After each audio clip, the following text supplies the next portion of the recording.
Thank you very much, Senator Worker. Senator Gillibrand, please. Thank you, Mr. Chairman. Scientific studies have demonstrated that exposure to PFAS in the environment is linked to harmful health effects in both humans and animals. Due to the presence of this harmful forever chemical on DoD installations, the fiscal year 22 NDAA requires the DoD to test the groundwater of all installations by the end of 2023 for PFAS contamination. For Mr. LaPlante, if confirmed, will you commit that DoD will meet this NDAA deadline to complete groundwater testing for PFAS contamination? And do you commit to sharing the test results with nearby communities?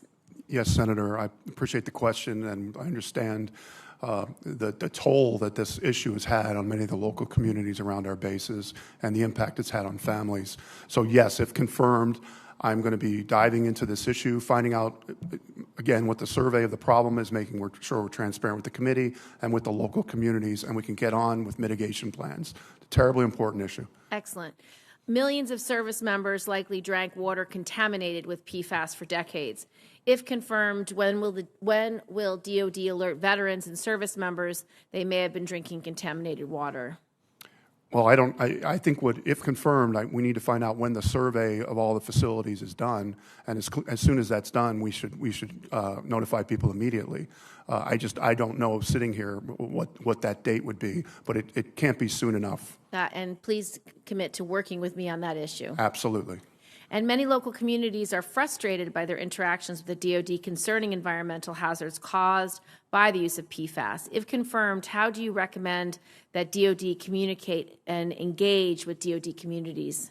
Yeah, what I believe, Senator, is that if confirmed, I'm going to have to spend time and my staff doing open town halls, doing a lot of engagement with the community, doing a lot of listening, and try to treat transparent as possible. This is such an important issue on the towns surrounding our bases. Yes, thank you. Ms. Johnson, in the civilian justice system across the country, criminal charging decisions are made by district attorneys that are experienced prosecutors. Yet, this is not the case in the military justice system, where military commanders make the decisions whether to charge service members with serious crimes. Could you explain why this is important for the military justice system to mirror civilian justice systems? Thank you, Senator Gillibrand. I am aware of the concern that the Congress has had with regards to the role of the commander in the system, and that also the changes in the fiscal year 2022 NDAA has narrowed the number of crimes in which commanders are involved.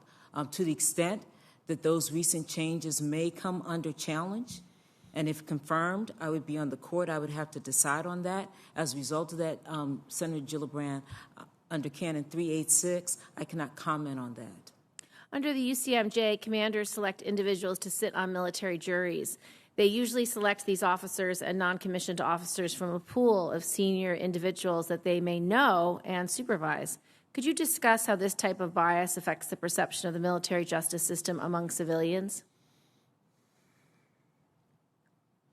Senator, I'm sorry, I didn't understand the back end of that question, how it affects it among civilians? No. What's the perception of the civilian world to the military in that the commander chooses the jurors based on a pool of officers and non-commissioned officers that they may know?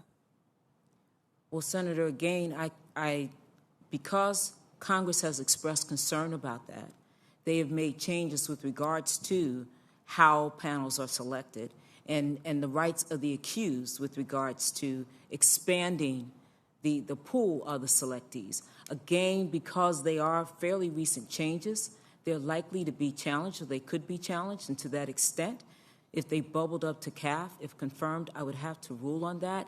And so again, Senator, I am not free to make comments with regards to that. In Ramos v. Louisiana, the Supreme Court recently invalidated the practice of non-unanimous juries for criminal cases. This decision, however, may not impact service members because they have been traditionally treated as a separate class and currently subjected to a 3/4 majority verdict for guilt. Without discussing any pending cases, could you describe the importance of aligning service members' Fifth and Sixth Amendment rights with those in their civilian counterparts? Thank you, Senator. Again, constitutional rights have been affirmed. Service members do not lose their constitutional rights, their civil rights and civil liberties when they put on the uniform. The Supreme Court and CAF and its predecessor, COMA, has taken into account the uniqueness of the military context. And so some constitutional rights may not be as broad. As you noted, Senator, several years ago, Congress changed the level, the threshold for arriving at a conviction from 2/3 to 3/4. And again, we are seeing those cases bubble through the system. And so it would, again, be inappropriate for me to comment on that. Thank you, Mr. Chairman. Thank you very much, Senator Gillibrand.